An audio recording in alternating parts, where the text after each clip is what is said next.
kulanti wanaagsan saaxiibayaal ku soo dhawaada mid ka mid ah sheekooyinkeena imtixaanaha inoo ahaa sheekadeena maanta waa Juxa oo sheekooyin qosol badan laga wariyay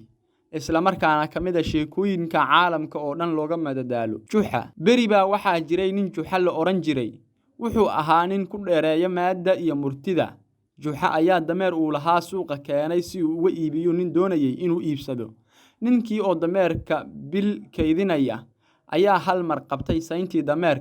dameerkii ayaa haraatu ku jiiday dabadeed dhulka ayuu ku dhacay ninkii haddana xagga hore ayuu ka soo wareegay ninkii doonayay inuu iibsado wuxuu eegay ilkihiisa markaasuu dameerkii qaniinay ninkii oo xanuun dareemaya wuxuu yiri Juxow cidna dameerkan kaama iibsanayso Juxa ayaa war celiyay ninkii oo yiri in ay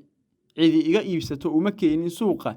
markii horeba waxaan u keenay in layla arko dhibka uu igu hayo aniga sheekadaasi oo qosol badan ayaa kamid ahaa sheekooyinka laga wariyay Juxa oo kamid ahaa dadka aadka ugu caanka ah maadda iyo murtida sheekooyinkiisana lagu madadaalo walow jiritaankiisa aan si rasmi ah loo xaqiijin karin laakiin haliyeeyay dunidan soo maray ayaa ku tilmaamay ninkaas inuu ahaa maad iyo murti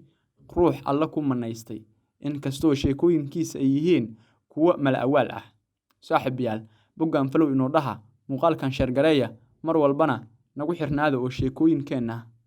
la socda mahadsanidin